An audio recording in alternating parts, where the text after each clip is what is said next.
Hi everyone. I hope everybody's enjoying the conference. My name is Greg Waters from Advertise Digital. It's my great pleasure to introduce Rhiannon Gallagher's presentation. It's called Why This Is Hard: The Psychology of the 3D Data Transformation. Rhiannon, over to you.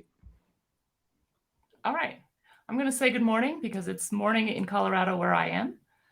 And Greg, can we see the screen? See it? I can see you. All right, hold on. We'll try this share one more time. Oh, I see Greg's screen. There we go. So I'll turn my mic off. All right, are we there?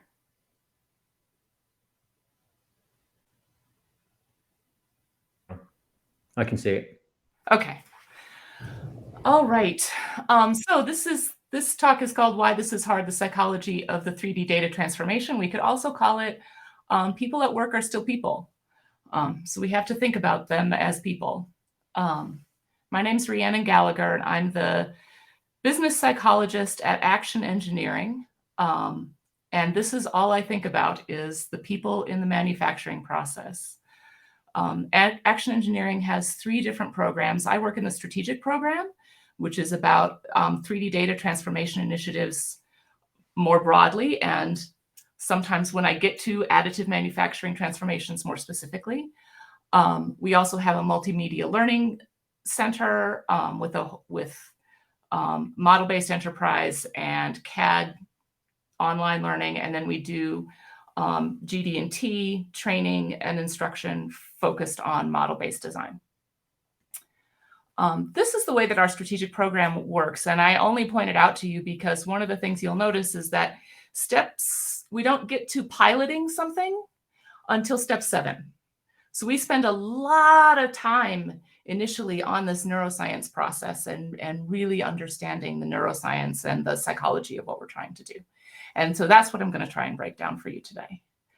So the first lesson that we've learned the hard way is that great change is also hard change, right? This is the emotional journey of creating anything great. It's from a John Saddington graphic that he used at Google for years. We've sort of adapted it, but it still fits, right? You start out with thinking something is the best idea ever, and it's going to be fun, and then it's hard, and then it's really hard, and everything is broken, and this will never work. And then we start to work our way out, and it's fine and starting to work, and then it becomes one of the things that you're most proud of. And what we find with these transformations is that a lot of times people get stuck in that dark swamp of despair down there at the bottom and sort of give up and throw up their hands and sell their machines and walk away. And so part of the challenge of the psychology of this is figuring out how to get people through that pit a little bit. And one of the things that we have to understand from a psychology perspective is that our brains are really comfortable in that pit. Our brains are wired to take the negative more seriously. So the neuron that forms around a negative experience is about 7 times stronger than a neuron that forms around a positive experience. And they're really good primal reasons for that, right? They mostly have to do with things like, oh, that's the plant that killed Larry last time we tried it. Let's make sure that we don't eat that plant again, right? So there's really good primal reasons for taking the negative more seriously. It's a survival technique. But what that means today is that that pit of despair looks deeper and wider than it is, and people get stuck there. So one of the things that we have to do to make these transformations possible is we have to sort of consciously seek out the positive stuff. There was a great study posted in the Harvard Business Review that showed that top performing teams give about 5 more positive comments than they do negative comments to each other. And it's a very interesting thing, particularly if you're somebody who gets to sit in on the team meetings for a few teams, just to kind of keep a tally, right? Teams that are more positive in how they react to each other are also more innovative and are more productive. But our brains are really comfortable in that swamp of despair. This is terrible, and we're never going to get out of it frame. So we really have to work to get ourselves out of that pit.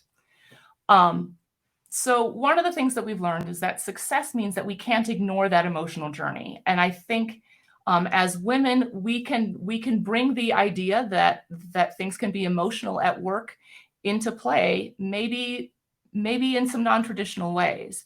I think we have to remember that emotional intelligence isn't about ignoring emotion, it's about acknowledging emotion, right? So we have to acknowledge and plan for that swamp. We have to know that there's going to be that pit where everything is slower and harder for people than the way that they used to do it. And we have to sort of give them a reasonable chance to go at their own pace to work their way out of it. Different teams come out of this at different paces, right?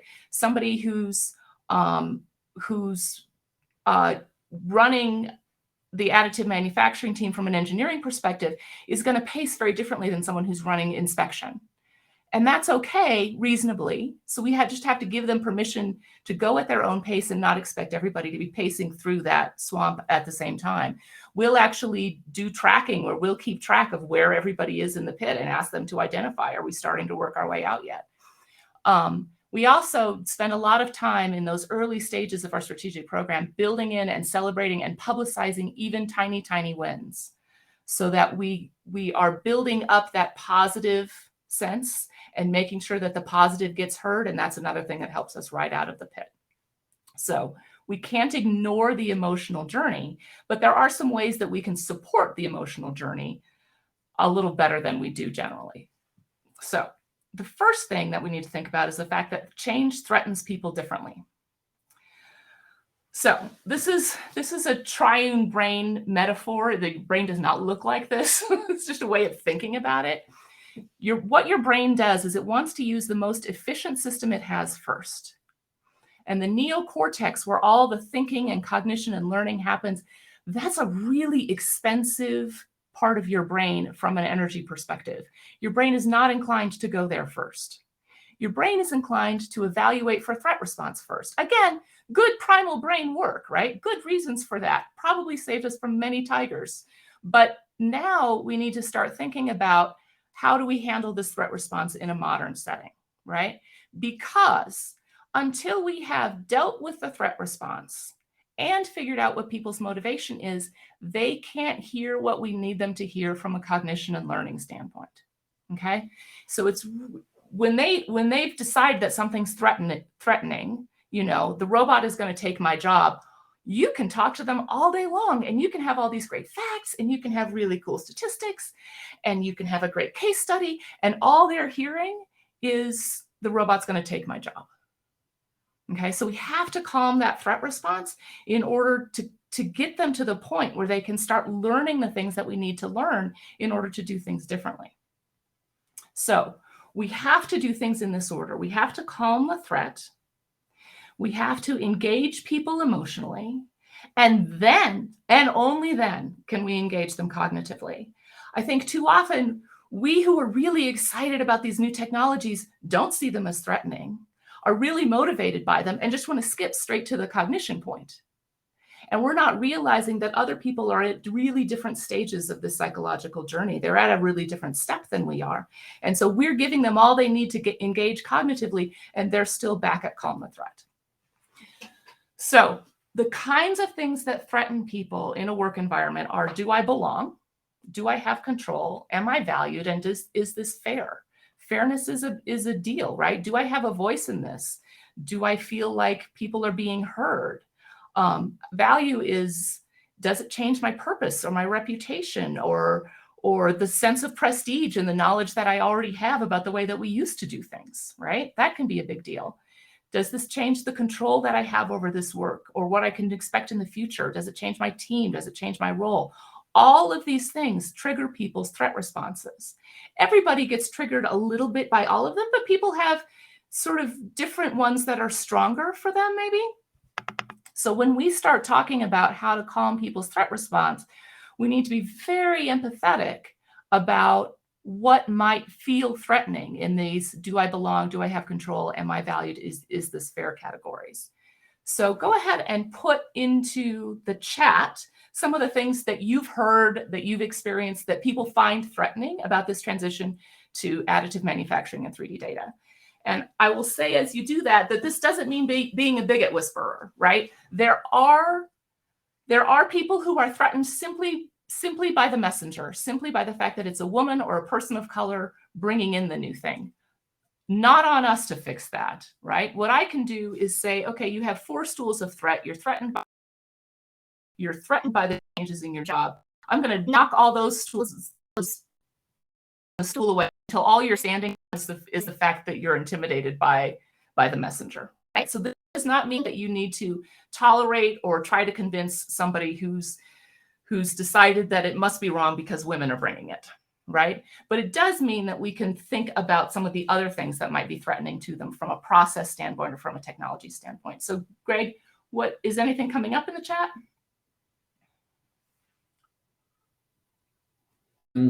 So Melissa Chumley said that they don't understand how to sell it because they don't realize what it's capable of. Sorry, I'll put my camera on as well. There we go. Yeah, and I think one of the things that we spend a lot of time on early on is the idea of myths and rumors, right? Myths are additive is going to be everything. It's going to change the whole world. And the rumors are this is going to take my job. And the reason we spend so much time on communication planning is that those conversations are out there. They're happening regardless of whether or not you as the person who's bringing the new stuff in is controlling them. So we have to be very conscious about how we communicate these things.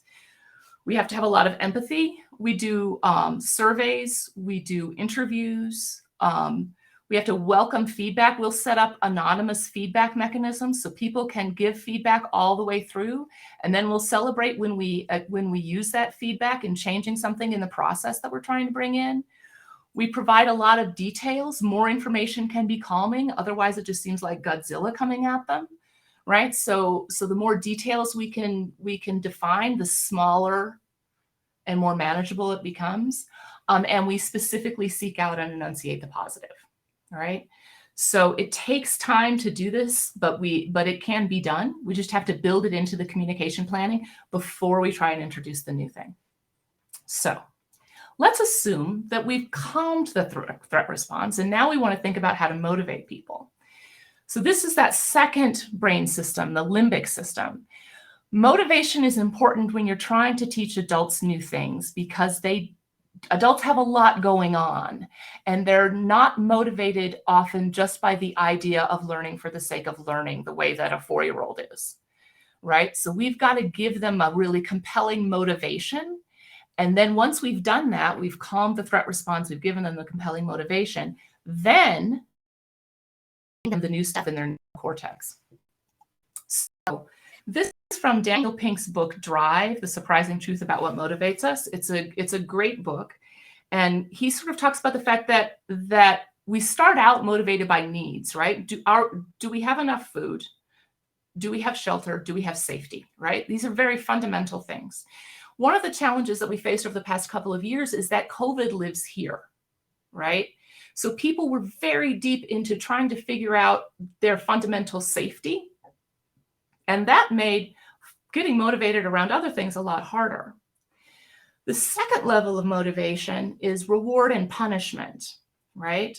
So that is if you make 15 parts, I'm going to pay you less than if you make 30 parts, right? So piecework is done this way. Ditch digging is done this way, right? Some construction is done this way. And too often, all it takes, right? If we just throw more money at it, it'll be fine. What Pink discovered in his research was that there's actually 3 things that motivate people on a day-to-day basis at work: autonomy, purpose, and mastery. So autonomy is, do I have control over what I do? Do I have choices? Am I trusted? Purpose is this part of something bigger? Do I have a sense of serving the larger world in some way? And mastery is, in Pink's definition, am I getting to learn new things? Am I stretching my skills? Am I stretching my abilities, right? So that's the way that he's defined it. The challenge that we face in manufacturing is that what we've found is that there's actually 4 of these things. And the one that we have to add in, because it's a big deal as we're trying to make this additive transition, is we have to add in this concept of existing mastery. People have spent 30 years learning how to read those 3D drawings, 30 years learning how to run those machines, and they're very, very proud of that knowledge. and they want to be recognized for that expertise, right? So this isn't necessarily age-based. I say as someone in my 50s, I'm very motivated by new mastery, but I've met people in their 20s who were like, well, I've learned everything I need to learn. I'm good to go, right? So in manufacturing, we've sort of been adding in this existing mastery motivation as a thing to think about. So that's four different kinds of motivation. And everybody's probably got a little pie, right? A little, mostly motivated by autonomy, but a little bit by purpose and a little bit by new mastery. However, often we have one that dominates, right? So existing mastery is that pride in existing knowledge, that recognition of expertise. New mastery is loving learning things, right? Really being excited about what's new just for the sake of it being new, and having the opportunity to do what Pink calls Goldilocks tasks that take you a little bit outside of your comfort zone, so that you can try something new, but it's still relatively safe. So that's new mastery. Autonomy boils down to time, technique, task, and team. What do I get to control? And purpose is part of something larger and meaningful work. And as we bring in these new technologies, things shift, and they shift for different teams on factory floors. It's pretty interesting. So we work a lot with bringing 3D data into factory floors. So for machinists, a lot of times that means that they suddenly have to do geometric dimensioning and tolerancing, which they aren't used to. They're used to plus minus tolerancing, for example. So it feels to a machinist like bringing in the new 3D data is taking their autonomy away, because they've got to ask a whole bunch more questions, because they aren't as certain, because they can't use some of their existing mastery. But I had a processing team at one factory who needed to know where to paint what. And on a 3D model, I can create something where all he has to do is click on a surface, and he can see all the different places that need to be painted that particular color or get that particular processing technique. So his autonomy went up, because on the model, it was much easier to read and much easier to figure out what he needed to do without asking a whole bunch of questions. So we brought in, it's exactly the same data, it's exactly the same transformation, but it brought the autonomy of the machinist down and the autonomy of the processing people up. So it's complicated, right? We really need to spend time sort of understanding this. So think about these four and decide which one is for you the primary thing that gets you.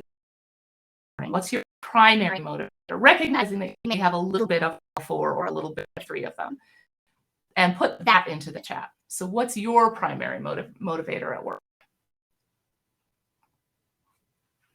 And hopefully someone's responding, and Greg will tell me.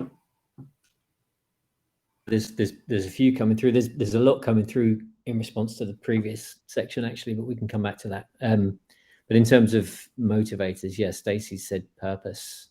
New mastery is coming through. That's come through twice, 3 times. Yeah, new mastery, autonomy. Wow. Yeah, there's a lot of responses on that.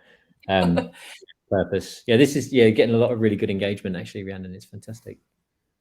So keeping your primary motivator at work. Now think about somebody who's been resistant to the transition, maybe an inspector who does not know what to do with your additive part, or somebody in sales that doesn't know how to sell what you're trying to sell. What's their primary motivation? Because what I find is that a lot of times those of us who are bringing in these new technologies and are really excited about them are excited about that new mastery piece. We're excited about being on the edge and doing the new thing. And so when we go to make the case, when we go to sell it, that's the motivator that we're pulling from, because that's the one that's strongest for us.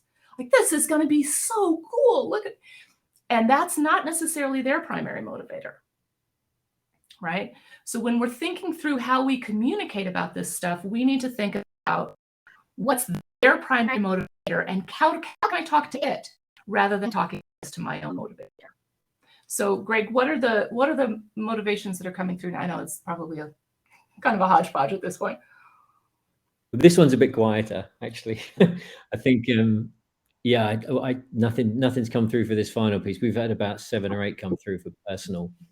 I think people, yeah. But this kind of highlights your point, doesn't it? Is that people have full visibility on what motivates them, but actually understanding the paradigm of the people that are resisting, that's where it becomes complicated, right? It's trying to understand that and then trying to help Yeah.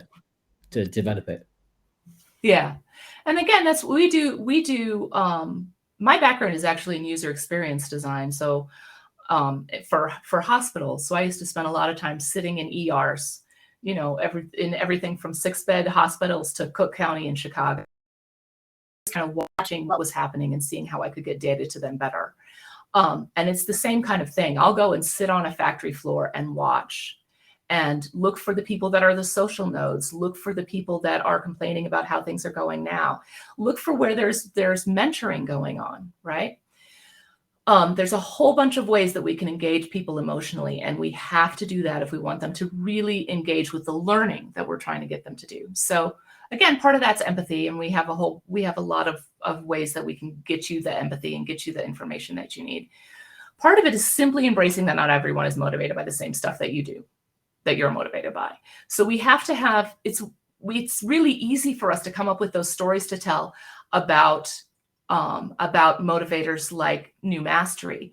It's harder to come up with the stories to tell about the other motivators. But like that story that I just told you about the guys in processing, that is really an autonomy story. And autonomy is a big deal, particularly in factories where often you don't have a lot of control about where you work and what you're working on. So if I can give somebody a little bit of autonomy about how they interact with the data, that can be enormous. And that can be a huge positive. So I took that story about that guy in processing who had never used a computer before, ever. And he was so excited and so positive about it, and permeated that story out, and then started to get that positive messaging up a little bit that helped everybody else ride through that pit of despair, right? And again, that comes back to building in the communication planning from the start. So back at our brain, right? So we've got ways to calm the threat response. We've got ways to really think about the motivation and make sure that we're speaking to motivation. And once we've done that, then we're ready for the cognition and learning piece. And then we can start this journey from a really different standpoint, right? Because we know that we've got to have the positive stories. We're gathering them up, we're publicizing them, and we're helping people ride out that swamp of despair. Like I said, inevitably, different teams go through this hard part at different paces, but we can have a lot of control over the stories we tell, and that will give us control over our success at getting these new technologies in. All right, so my life philosophy is that we spend a lot of time designing the bridge, not enough time thinking about the people who are crossing it. If you want to reach me, you're welcome to reach me at Action. I think I'm going to go try to find a table to be at after the talk, and you can always find me on LinkedIn. But now what I'll do is open it up for questions. Okay. So because we haven't prompted it, so there's nothing in the Q&A at the moment, actually. But I would imagine, looking at the comments coming down the side, Rhiannon, I would imagine a lot of people have got a lot of questions that they want to ask. I think you're absolutely right to go, if you're able to get into the networking piece after this session's finished. I think you're going to have a lot of people trying to track you down, because I'm sitting here writing questions down myself. It's and I often find that it takes people a little bit, because this is not the stuff that you all spend the day thinking about. No, right? And this is not the stuff that most engineers spend all day thinking about. No. And it's a really crucial piece, but you have to sort of absorb it and walk away from it, and maybe go back to work and start watching people. You can tell what their motivations are. Yeah. You can tell when somebody's got an old mastery motivation. They'll pull it, right? They'll pull that institutional knowledge card. Oh, yes. Very readily. See that fairly regularly. And the questions are starting to come through now, actually, Rhiannon. So I'll take the top one. So the first one is, if we aren't sure what motivates people, how do we approach them?